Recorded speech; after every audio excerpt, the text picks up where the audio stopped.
pernah baca.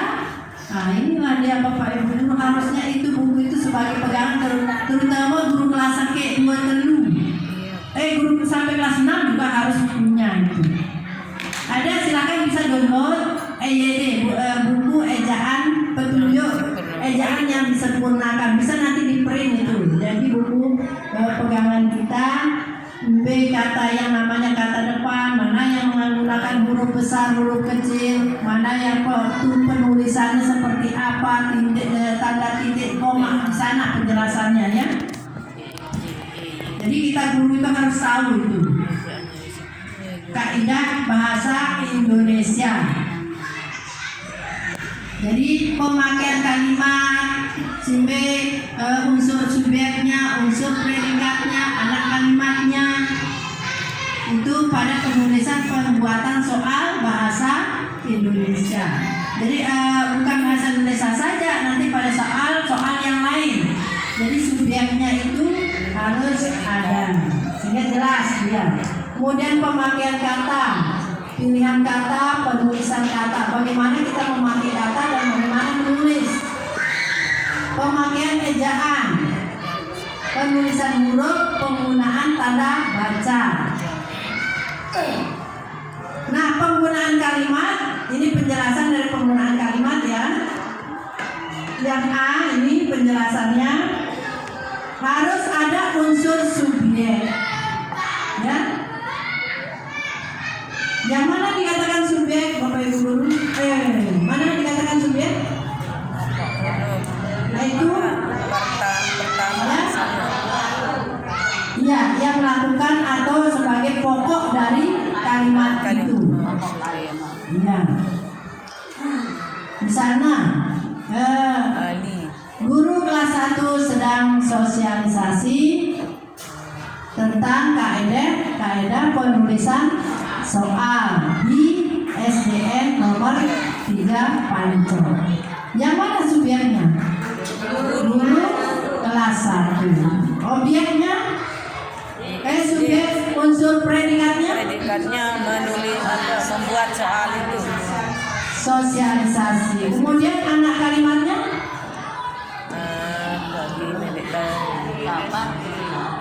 Anak kalimatnya ada?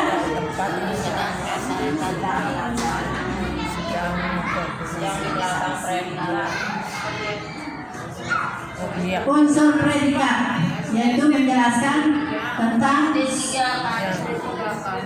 SD3 Panjang itu termasuk apa? Keterangan. Keterangan kan? Keterangan tempat.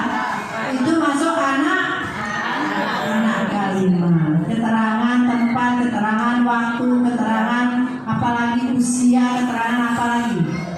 Ya. Jadi ini kalau hanya merupakan anak kalimat saja soalnya nanti kan tidak nyambung dia. Jadi penggunaan kalimat harus ada unsur predikat atau bagian yang berfungsi menerangkan subjek. Itu baru dia jelas ya, kita buat soal. Kemudian hindarkan pernyataan yang hanya berupa anak kalimat. Contoh anak kalimat seperti yang tadi di SDN 3 Pancol. Apa yang terjadi di SDN 3 Pancol? Kan tidak tahu. Nah, itu ada sedang sosialisasi penyusunan kaidah penyusunan soal. Itu baru predikatnya. Siapa yang mengikuti penyusunan soal? Yaitu subjeknya adalah guru kelas 1. Nah begitu dia sehingga jelas.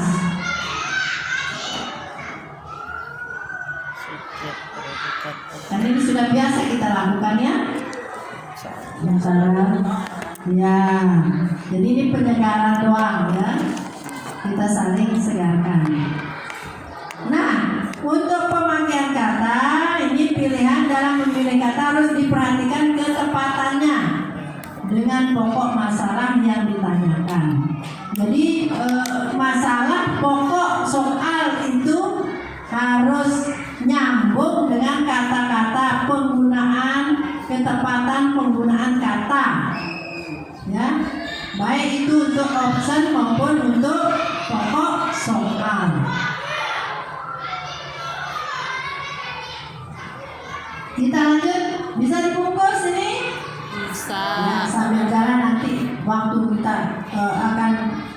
menjelaskan masing-masing, nanti akan kita lagi bahas ya. Nah, 15 bahasa yang digunakan harus komunikatif sehingga pernyataannya mudah dimengerti warga pelajar.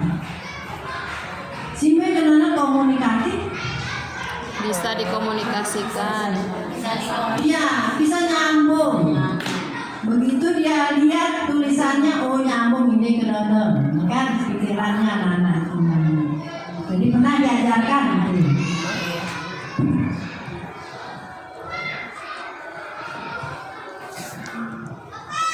Ke-16, jangan menggunakan bahasa yang berlaku setempat jika soal akan digunakan untuk daerah lain atau nasional.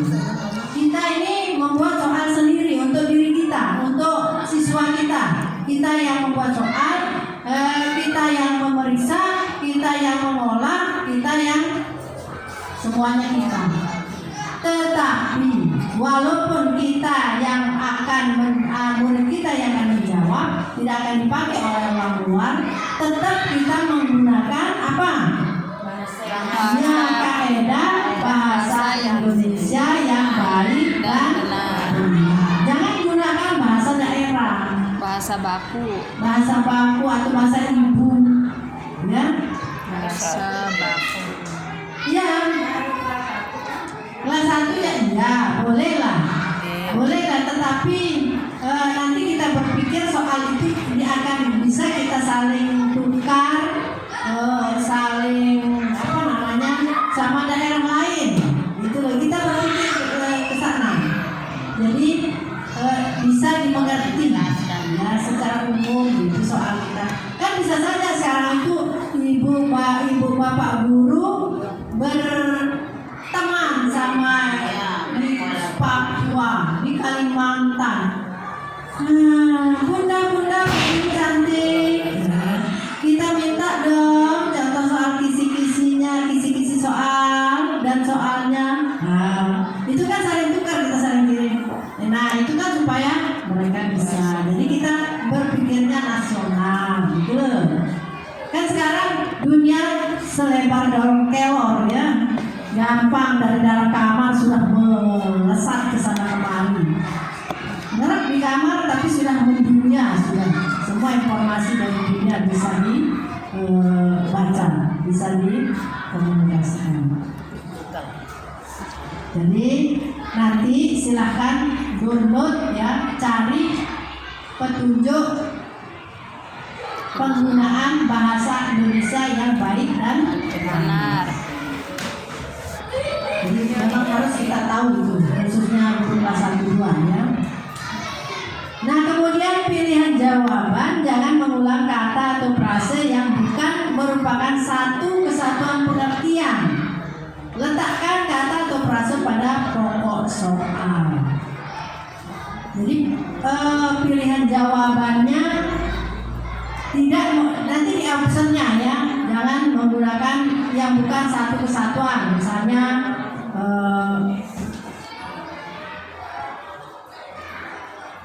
bola, misalnya permainan, misalnya olahraga, tenis apa kan gitu, tenis ada tenis meja, ada tenis lapangan, ada lagi kalau bulu tangkis lain istilahnya ya. Nah, itu supaya jelas apa yang dimaksud oleh soal pilihan itu.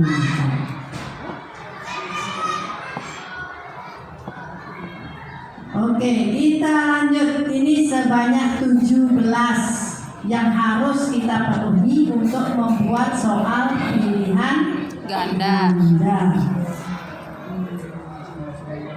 Oke, kita mulai dari pertama. Yang pertama yaitu soal harus sesuai dengan indikator. Nah, contoh soal kurang baik. Indikatornya siswa dapat menentukan tempat terjadinya pembuahan sel telur oleh sel sperma pada manusia. Jadi ini indikator ini kan tidak bisa diadu ya. Sudah inilah indikator yang harus kita buatkan soalnya gitu loh. Jadi ini kalimat indikatornya yang harus kita buatkan soalnya. Nah sekarang coba dibacakan ini, Ibu Jasri, coba bacakan. Ini pengaruh kerja pil kontrasepsi adalah titik-titik.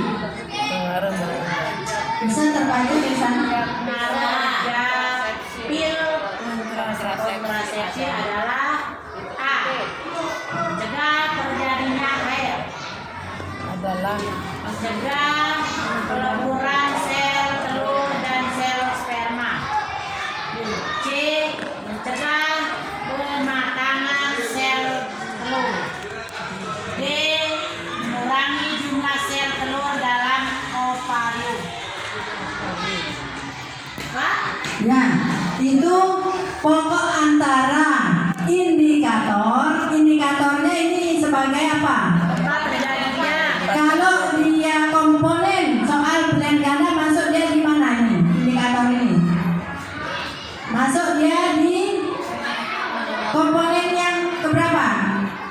Masuk dia yang disebut dengan stimulus, ya, untuk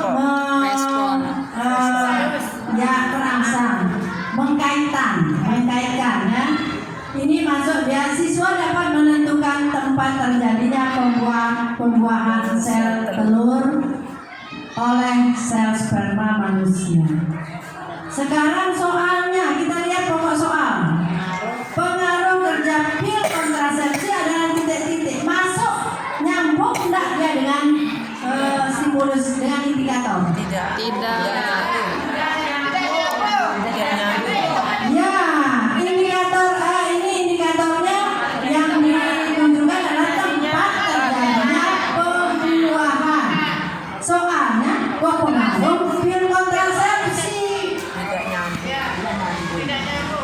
tidak nyambung kan? Nah ini dia Bapak Ibu guru dan main-main kerja soal. Sekarang optionnya perhatikan, mencegah terjadinya haid. Ya oke lah, sesuai dengan ini, dengan pokok soal. Pil kontrasepsi dia pilihannya nyambung ya, tetapi antara pokok soal option tidak nyambung dengan indikator. Jadi panduan utama itu adalah indikator. Apa yang sudah kita ajarkan gitu. Nah, berubah seke harus sesuai dengan indikator.